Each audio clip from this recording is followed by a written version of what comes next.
Welcome to Sundance again. Thank Theater you. camp was incredible. I absolutely loved it. Talk to us about this story and what drew you to the character. Me, me and Sophie developed the story together, and we bonded over our shared heartbreak and feeling like women get labeled crazy when they're seeking love, and when men are seeking love, they're just like romantic. And so we kind of wanted to flip that on its head, and 5 years later, we're here. Well, and Sophie has a lot of influence from your mom being such an inspiration and helping her through stuff. She's also helped so many other female artists. Can you talk a little bit about what it's been like just seeing that experience? My mom is an extraordinary person, and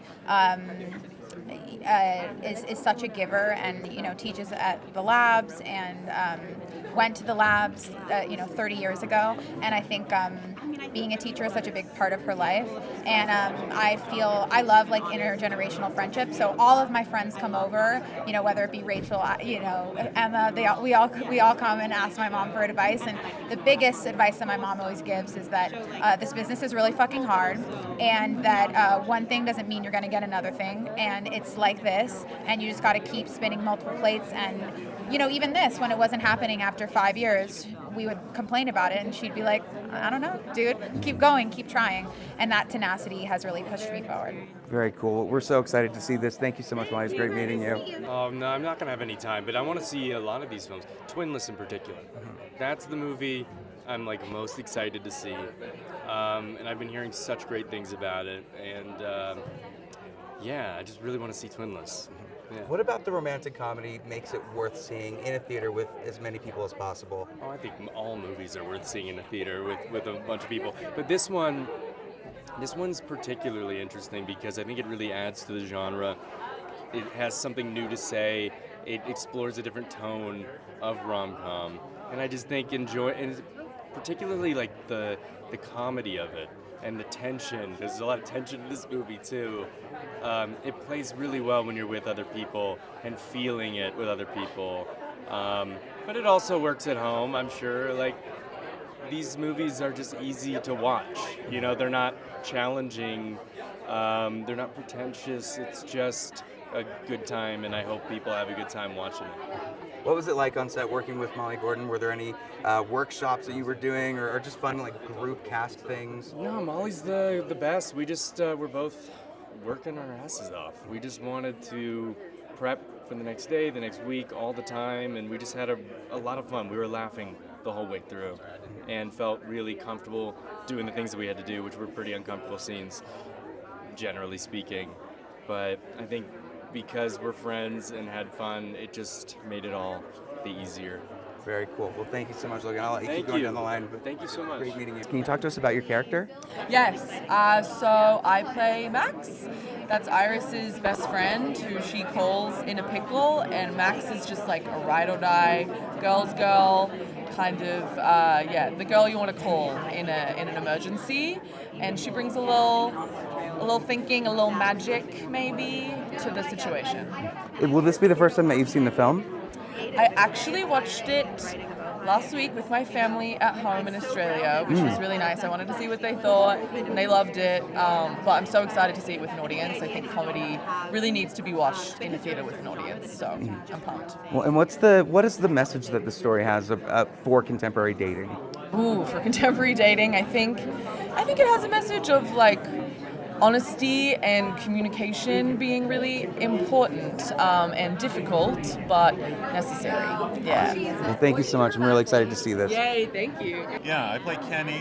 I come into the film about halfway through, and honestly, my character's just trying to have a good time.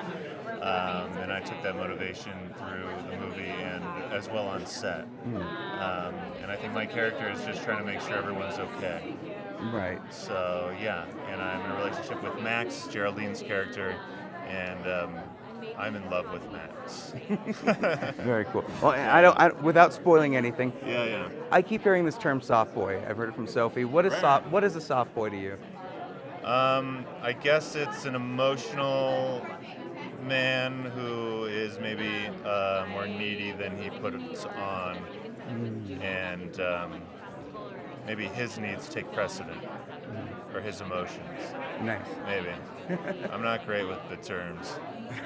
Cool. Well, if there's anything that you're hoping the audience gets from this or walks out talking about, what are you hoping for? I think it's a cozy film, and I think it's warm and fun, and I think that the characters come to a mutual understanding. So I think both sides, they're understood, where there's some empathy coming from both people. So I hope people see that and they just enjoy it, honestly. I met Molly through her mom, Jessie Nelson, who has mentored me since I was 25, I think. And she's always, it's interesting, she's not just an incredible source for story and things like that, but just in terms of the industry, and really gave me so much guidance on how to navigate things. So I don't know that I could think of like the first thing that she told me. I think she's a well of knowledge and creativity, and she's such a good writer and filmmaker that I definitely trust her notes and ideas incredibly. But yeah, I don't know. She's a very rounded, smart woman. So it's not just one thing. Right. Well, and when it comes to romantic comedies, there's a lot of things that end up being kind of tropes that we've seen in multiple.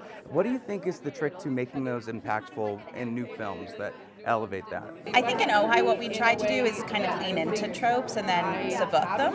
And I think to keep, audiences are so smart and so savvy, and our attention span is getting shorter and shorter. So I think anytime you can try and surprise the audience by actually subverting a trope, it's maybe more interesting than having it be what we've seen a few times. And if there's anything you want audiences to take away from the film after leaving the theater, what would you want them to be talking about? Probably the soft boy epidemic that we're facing in dating culture. Stop way epidemic. Wait, what is this? Well, you have to see the film to find out what a soft boy is. But I think it's a reflection on situationships and communication, and how we avoid so many conversations out of fear. And if you're someone who knows what you want, you can be brave and go boldly into love and see how it works.